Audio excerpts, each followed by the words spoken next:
बिस्मिल्लाहिर्रहमानिर्रहीम वस्सलातु वस्सलामु अला सय्यिदिल मुरसलीन।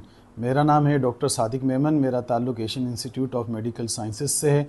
आज हम बात करेंगे डेंगू फीवर के हवाले से। डेंगू एक फ्लेवी वायरस की एक ख़ास किस्म है। डेंगू की मुख्तलिफ सीरोटाइप या ख़ानदान होते हैं। एक ख़ानदान के वायरस में मुब्तला होकर सेहतयाब हो जाने का हरगिज़ मतलब ये नहीं होता कि दूसरे डेंगू के ख़ानदान से आपको क़ुव्वत मुदाफ़ियत हासिल हो गई। ये इंसान से इंसान में फैलता है, एक मच्छर एडीज़ के ज़रिए। ताहम मुतासरा मरीज़ के इस्तेमाल शुदा सरिंज या थूक या हामला औरत से बच्चे में ना होने के बराबर इसका फैलाव है। डेंगू दुनिया के 128 मुल्कों में राज करता है, खुसूसन पाकिस्तान, फ़िलिपाइन, बांग्लादेश, इंडिया, पाकिस्तान इसकी ख़ास नज़र में है। हर साल 3 अरब अफराद इसके निशाने पर होते हैं। ताहम ये सालाना 10 करोड़ से लेकर 40 करोड़ लोगों को मुतासिर करता है। पिछले 20 सालों में डेंगू के मरीज़ों की तादाद में बहुत इजाफा हुआ। इसकी सबसे बड़ी वजह मौसमियाती तब्दीलियाँ यानी क्लाइमेट चेंज है। डेंगू के 70% अफराद जो हैं वो एशिया में पाए जाते हैं, बकिया जैसा कि मैंने बताया कि ब्राज़ील, पेरू वगैरह में। डेंगू वायरस मच्छर के ज़रिए जिस्म में दाखिल होने के बाद 7 से 10 दिन में अपनी अलामतें ज़ाहिर करते हैं, जिसमें बुखार, जिस्म में दर्द, सर का दर्द, आँखों में दर्द, आँखों के पीछे दर्द, जोड़ों में दर्द वगैरह। इसको ब्रेकिंग बोन फीवर भी कहते हैं, जिसमें इस तरह दर्द होता है जैसे किसी ने हड्डियाँ तोड़ दी हों। एक बहुत बड़ी तादाद को तो डेंगू के हमले का पता ही नहीं चलता, इनको एसिम्प्टोमेटिक कहते हैं, जबकि सिर्फ 20% लोगों को सिम्टम्स होते हैं और उनके प्लेटलेट भी गिर जाते हैं। बहुत ही कलील तादाद में डेंगू खूनी डेंगू होता है, जिसमें प्लेटलेट गिर जाते हैं और मुख्तलिफ जगहों से खून रसने लगता है और ब्लड प्रेशर इंतहाई कमज़ोर होता है। ये उमूमन ना होने के बराबर होता है। बीमारी की शिद्दत तकरीबन मरीज़ 8 दिन में शिफा पा जाते हैं। ताहम चंद मरीज़ों में बीमारी बहुत ख़राब हो जाती है, खुसूसन शुगर के मरीज़, बड़ी उम्र के लोग, हामला ख़वातीन। डेंगू ना सिर्फ प्लेटलेट को कम करता है बल्कि चंद मरीज़ों में जिगर, गुर्दे, लुबलुबा और दिमाग को भी मुतासिर करता है। डेंगू की तशख़ीस किस तरह होती है? डेंगू का जब आप टेस्ट कराते हैं बुखार के साथ तो इसमें WBC भी कम हो जाते हैं, प्लेटलेट भी कम हो जाते हैं, जिगर का टेस्ट ALT, AST भी बढ़ जाता है और ESR उमूमन नॉर्मल लेता है। इसकी जो ख़ास टेस्ट होते हैं जिसमें जो इब्तदाई दिनों में डेंगू PCR और NS1 एंटीजन से हम डायग्नोस करते हैं, लेकिन कुछ दिनों के बाद डेंगू IgM भी पॉजिटिव हो जाता है और अगर बहुत पुराना इन्फेक्शन देखना हो तो डेंगू IgG भी पॉजिटिव होता है।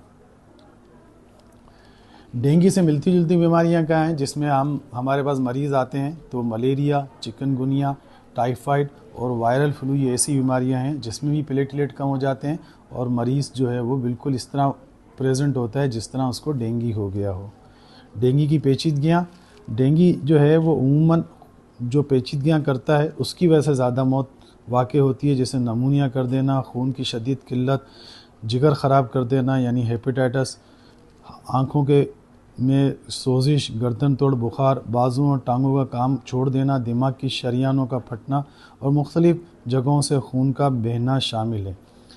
ये पेचीदगियाँ ख़वातीन यानी हामला ख़वातीन में ज़्यादा देखी जाती हैं। इसके अलावा शुगर के मरीज़, बड़ी उम्र के लोग या जिनको पहले से जिगर या गुर्दा ख़राब है उसमें ज़्यादा देखी जाती हैं। डेंगू का इलाज क्या है? डेंगू का कोई ख़ास इलाज नहीं है, यानी कोई ऐसी एंटीवायरल नहीं है कि हम दें और डेंगू जो है उससे सही हो जाए। ज़्यादातर सपोर्टिव इलाज किया जाता है क्योंकि डेंगू एक सेल्फ लिमिटिंग इलनेस है, यानी खुद ही खुद सही हो जाती है। बस एक टाइम होता है, उसमें मरीज़ को बेहतर करना होता है, उसमें मरीज़ की जो पेन, दर्द, बुखार उसको कम करना होता है। इसमें जो शामिल है वो पैरासीटामोल है। खूब पानी पिलाएं और मरीज़ को आराम कराएं। ये चंद दवाइयाँ हैं जो डॉक्टर हजरातों का कहना है कि ब्रूफिन, पोंस्टान, प्रोक्सिन वगैरह ये ना दी जाएं क्योंकि इससे प्लेटलेट का फंक्शन मुतासर होता है। अब बात करते हैं सबसे अहम चीज़, प्लेटलेट्स कब लगाए जाएं। हमारे यहाँ प्लेटलेट्स लगाने के लिए लोग एक दूसरे से पूछते हैं और हर आदमी चाहे वो डॉक्टर हो या ना हो मरीज़ को ज़रूर मशवरा देता है। जब भी कोई डेंगू के मरीज़ का हाल पूछता है तो उसके साथ ये पूछता है कि आपके प्लेटिलेट कितने हैं। जब वो प्लेटिलेट का बताता है तो उसको वो यही कहता है कि डॉक्टर ने प्लेटिलेट क्यों नहीं लगाए। अब मैं आपको बताता हूँ कि प्लेटिलेट उसी वक्त लग सकते हैं जब तादाद 10,000 से कम हो या किसी जगह से खून बह रहा हो। इसके अलावा प्लेटिलेट लगाने के बजाय नुकसान भी हो सकता है। सबसे अहम चीज़ जो डेंगू में मरीज़ का ब्लड प्रेशर देखना है, इसमें पानी की कमी ना हो या पानी की ज़्यादती ना हो, वो देखना है। प्लेटिलेट्स उमूमन पूरी दुनिया में सबसे ज़्यादा पाकिस्तान में ही लगाए जाते हैं। हाँ, अलबत्ता अगर कोई चाहता है कि उसके प्लेटिलेट बढ़ें तो वो पपीते के शरबत वगैरह ये पी सकते हैं, उसकी वजह से वो प्लेटिलेट लगाने से बच जाएगा। डेंगू का अंजाम क्या होता है?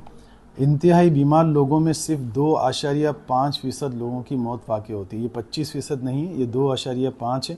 तो 2.5% लोगों की मौत वाक़ई होती है। अब किन लोगों की मौत वाक़ई होती है? जिनके बहुत कम प्लेटिलेट्स के साथ साथ ALT AST यानी लिवर के एंजाइम बढ़े हुए हों और उनका जो है क्रेटिनिन भी बढ़ा हुआ हो और साथ साथ उनका ब्लड प्रेशर भी बहुत लो हो। अगर इस तरह की चीज़ें हैं तो इन लोगों को ज़रूर हॉस्पिटल में दाखिल होना चाहिए और इनकी बर वक्त तिब्बी इमदाद करना चाहिए। पूरी दुनिया में डेंगू की अमवात में कमी आई है। इसकी सबसे बड़ी वजह पेचीदगियों की तशखीस और इसका इलाज है।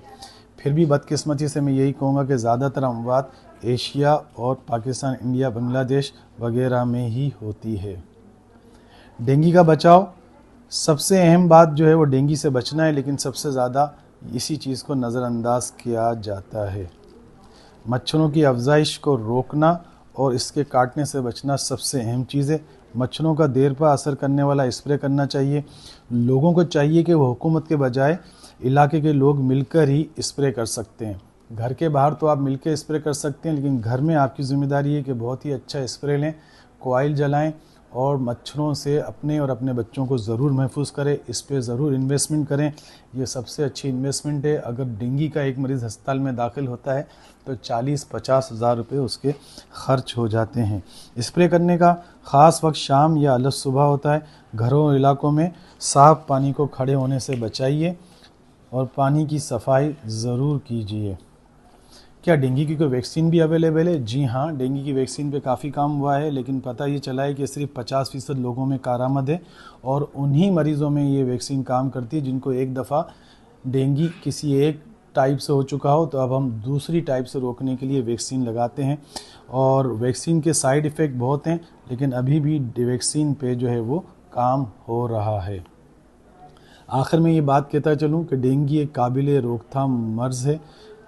बर वक्त सफाई, मच्छरों से बचना और साफ़ सुथरा माहौल रखना हम सब की ज़िम्मेदारी है और बर वक्त तशख़ीस, इलाज और एहतियात से ज़िंदगियां बचाई जाती हैं। आपकी समाअतों का बहुत बहुत शुक्रिया।